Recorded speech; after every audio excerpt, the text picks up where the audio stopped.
विकटोत्कटसुन्दरदन्तिमुखम् भुजगेन्द्रसुसर्पगदाभरणम् गजनीलगजेन्द्रगणाधिपतिम् प्रणतोऽस्मि विनायक हस्तिमुखम्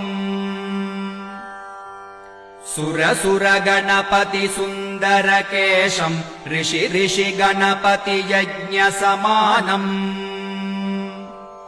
भव भव गणपति पद्मशरीरम्